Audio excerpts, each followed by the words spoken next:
Welcome back to Riders of the Dawn. This is Stu. This is Jay. Alright, today we're going to talk about basically free access to information. I mean, by that we mean, you still have to pay for your ISP, but the internet. Yes. And how you can get information without having to go Spend $100,000 in debt when you're 18 for a college degree that isn't a meaningful certification in most fields. That's right. So, we're both teachers in some capacity. We do a lot of teaching just kind of as a byproduct of existing. And I think a lot of people, whether they realize it or not, are constantly in the process of teaching one thing or another. Yeah. We're talking about this this guy we read books from, and a guy named Derek Murphy. He was a book cover designer for a long time. Yeah, like 10 years. And he's designed some best-selling book covers, and he started out being an author, but he wasn't really successful at it, and he couldn't really get a book out that he liked and could be successful with. So he taught himself book cover design, and it just ended up doing that.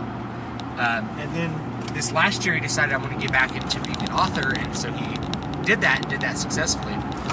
And in the process of doing that, he put out a ton of information on how to market books, how to design book covers, and that's teaching. Like, he probably doesn't think of himself as a teacher, but probably 80% of his content that he puts out is teaching.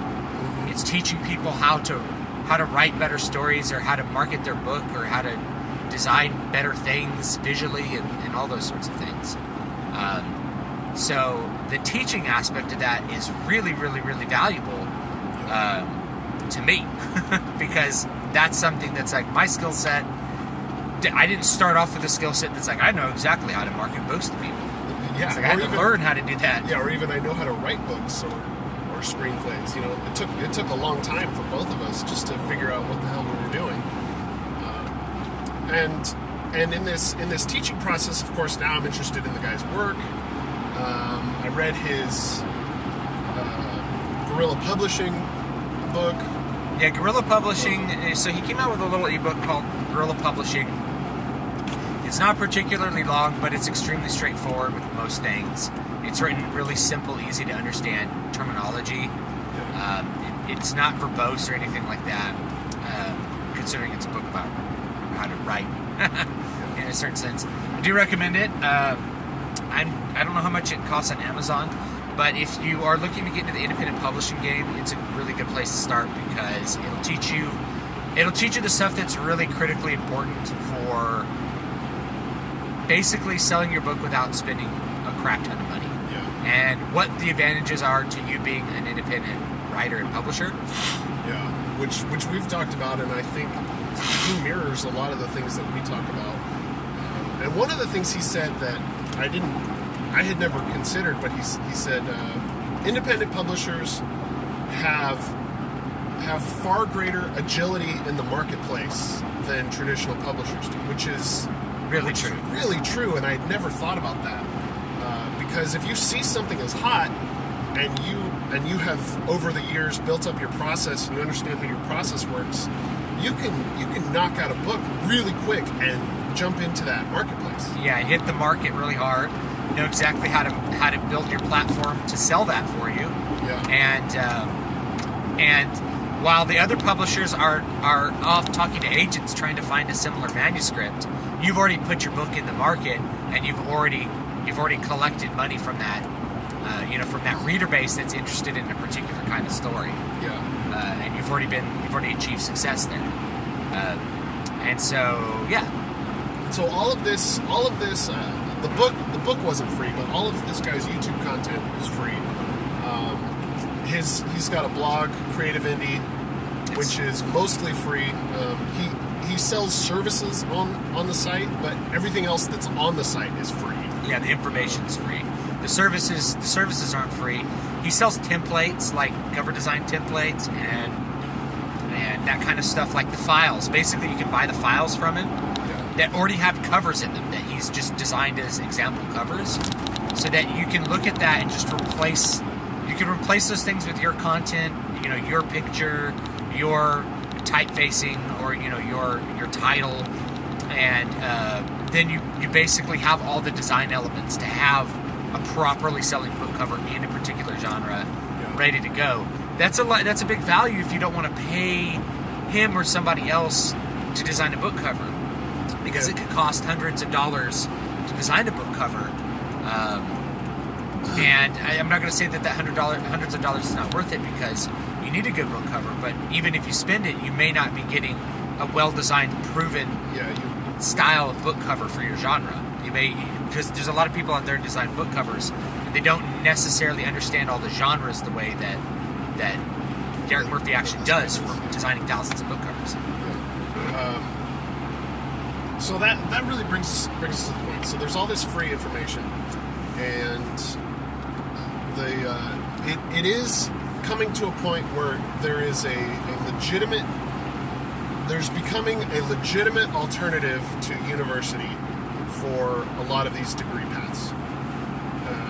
When it comes to acquiring skills, yes, for sure. So even in a field like coding, there's computer programming. There's boot camps. Yeah, computer programming. A friend of ours works for a company that is a coding boot camp, where you're basically acquiring the necessary skills to enter the job market within 3 months instead of 4 years. Yeah, and so each course is built around a particular language set.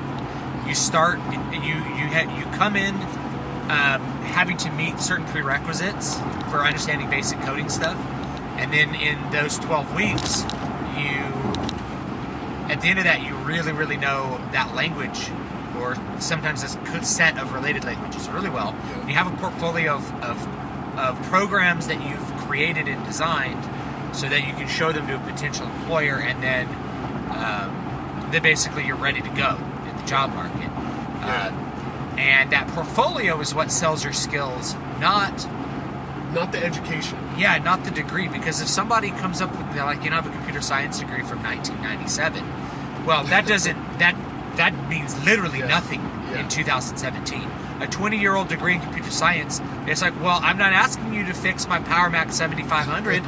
I'm asking you to program a Java applet that will install malware on my customers' computers.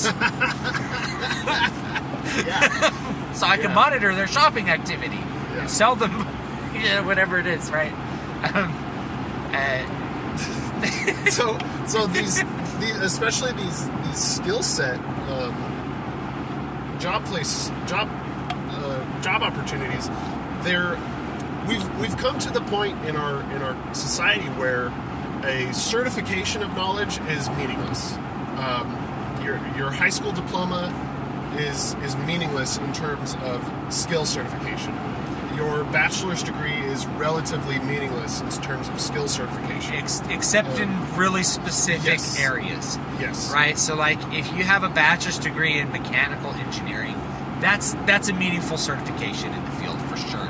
If you have a bachelor's degree in biochemistry or chemistry, you have a bachelor's degree in biology, you have a bachelor's degree in whatever, you have a medical degree, those are really meaningful certifications, right? Yeah. You have a nursing degree, that's a really meaningful certification. It's necessary for that job market. However, a degree in English doesn't mean anything, even in the field of English. Yeah, honestly, I mean... Unless you want to be a teacher. I guess it means... It assumes that you're literate, but even that... I don't know. I've met some English majors, man. Because that's the thing is... We've got these, that's what your high school diploma is supposed to say. It's supposed to say that you're at least literate. Yeah, it's like, oh, well, it just certifies that you're generally educated. I'm like, well, shouldn't that be high school? Yeah, and that's the issue. Because we want, and this is a cultural issue, because we want everyone to be educated, but that assumes that everyone wants to be educated. Well, you and I want everyone to be educated. Yes. Yeah. Does the government want everyone to be educated? No, because the people in the government wouldn't be in it. If people were educated, we'd have a very different set of people running the government. Yeah, well... Sorry, guys, it's real. If you true. don't think that, like, idiots elect idiots, or they don't elect idiots elect clever people, but if you don't think that idiots have a profound effect on politics, I don't know what you're smoking. I don't want any, though, because I don't want to be an idiot either. So, yeah, the degree doesn't mean that much if you're trying to make it in a particular field. Yeah. In a lot of fields. So, specifically, I can talk specifically to a music education. There are so many people who left the same school that I went to with a degree that, frankly, don't know as much about the subject that I do. Because the degree was not what certified my knowledge. My experience is what really certified the knowledge. And so anytime I worked, anytime I got a gig, anytime I was playing with a new group, and I mentioned that I had a degree in music, they were like, "Who cares? Play. Let's see what you can do." And it just so happens that my playing could back that up. But I know plenty of people who never performed after they left. Yeah, the university system. And that's legit. They never performed. Like, and I'm not talking about just band directors. Like, band directors go into, like, the band field and use their knowledge to teach a band how to perform. Yeah. And that's cool. But I'm talking people who are performance majors. They left the university system and they never performed again. What? And they're like, oh, well, I work for Bank of America now. It's like, why did you do this? Yeah, you went into debt to get this degree. And I understand why, especially because how my parents basically said, get a degree, no matter what degree you have, it'll get you a better job. And that was true for my parents. Yeah, that was true 40 years ago. Yeah, it's not true in 2017. It wasn't true for our generation, and it's not going to be true for Generation Z either. Yeah, I think honestly, and if you guys want to think about the path to prosperity, real prosperity, if you want to actually be prosperous and happy and successful and wealthy, it's probably going to be being an entrepreneur. Yeah. In this day and age, because bigger businesses they're not doling out cash the way they used to. Yeah. If you could find a need in your community and create a business to serve that need, you're probably going to end up doing a lot better than other people will trying to work for the corporate infrastructure. They're corporate overlords. And I think that's been true. Unless you're just like a finance whiz and can get into the finance sector, there's still a lot of money floating around in the finance sector. But dude, you're not going to get a job as like an assistant manager at Walmart and be making the same kind of money as even a guy who starts up his like pool cleaning business. Yeah. Start up a pool cleaning business because there's no one in town who does it, and then all of a sudden you'll find that you have too many customers. You have to hire somebody else to do all the pool cleaning, and that's when you're going to become. You're like, people needed this, and they're throwing money at me to fix a problem, and that's when you're going to make money doing it. If you had a plumbing business, man, God, you'd be raking in cash right now. I'm just like looking at how bad most plumbers are in my area. It's like there's a need for plumbing in my area. Well, and I mean that's the American dream, to come from nothing and make something for yourself. But we're kind of getting off track. We're totally off track. Yeah. Talk about free information. So this podcast is free information. Yeah.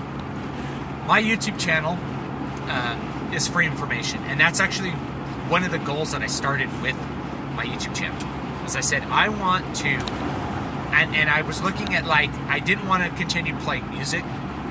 I didn't want to continue playing classical guitar for sure. I was going deaf. I was burned out of the business. But I'm like, I look at all this knowledge, decades of knowledge I acquired performing and practicing and learning from the masters.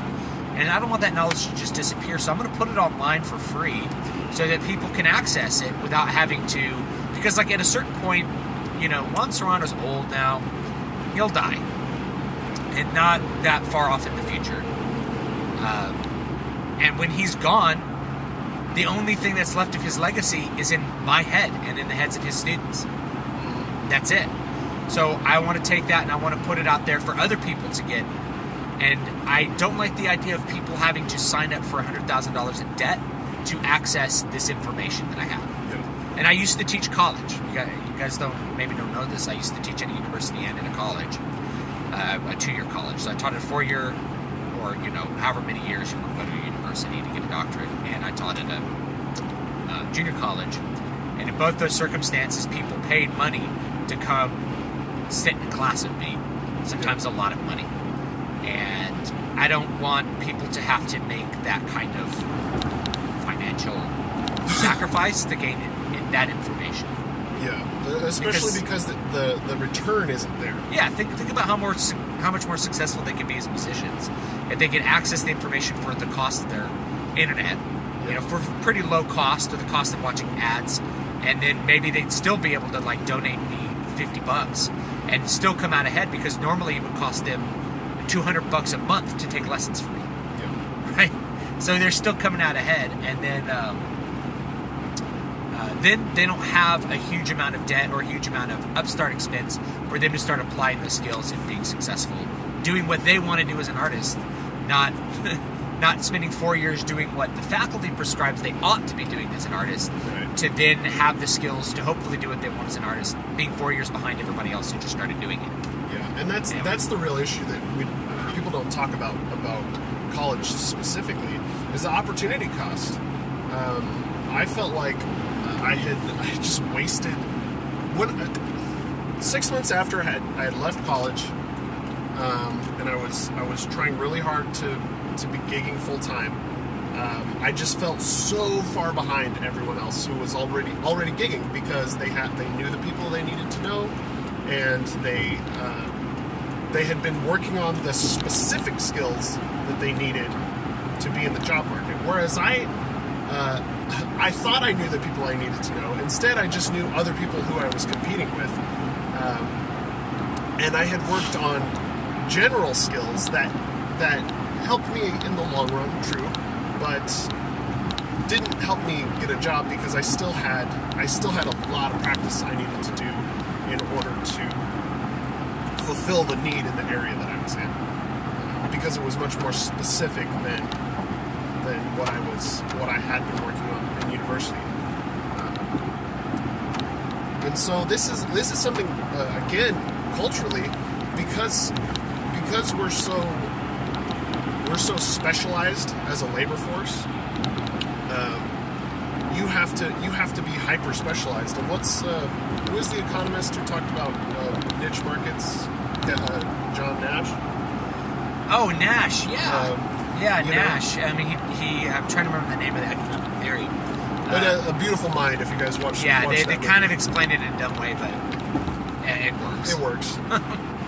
And the idea is that, like, you're going to receive more benefit by serving directly a smaller market that has more specific demand for your services than by trying to capture the largest section of the market.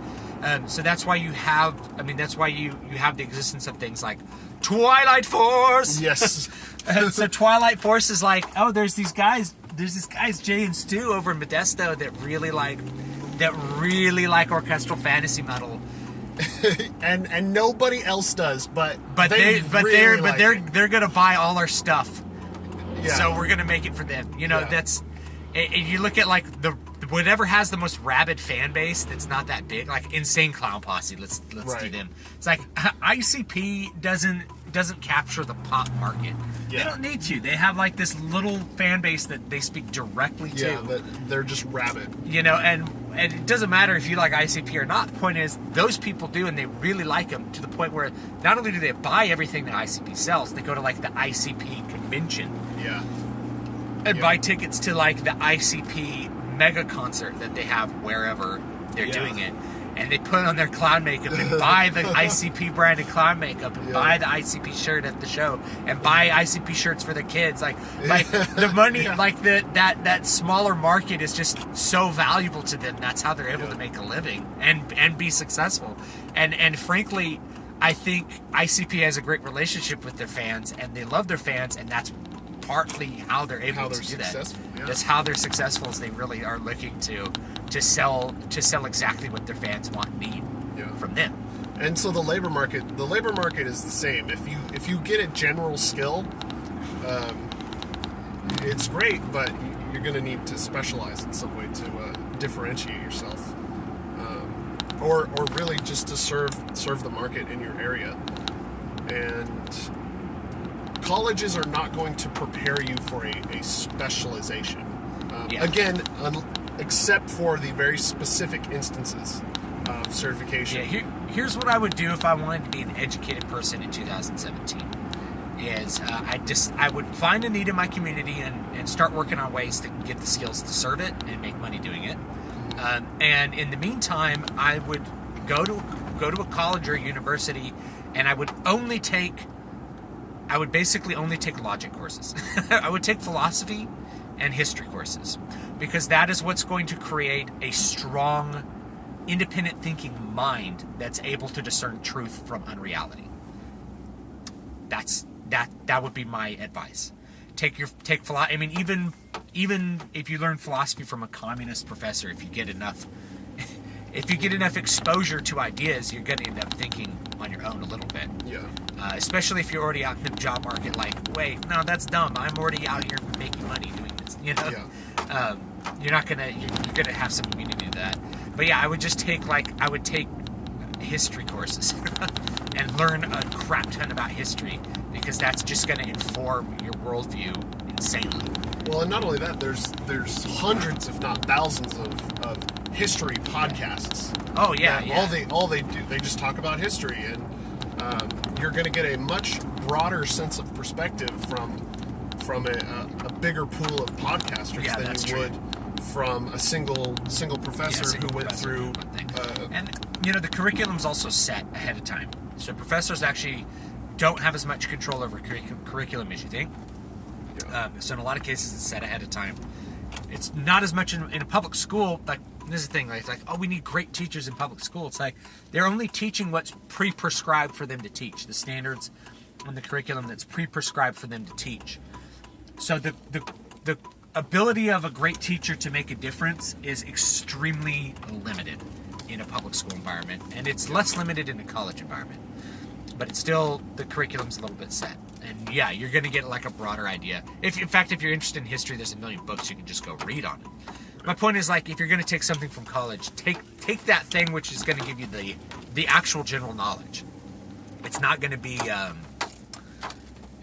women's studies or something. It's going to be something that is deeper than that and goes back further. It's going to be like history and philosophy. Of course, you can... Mathematics.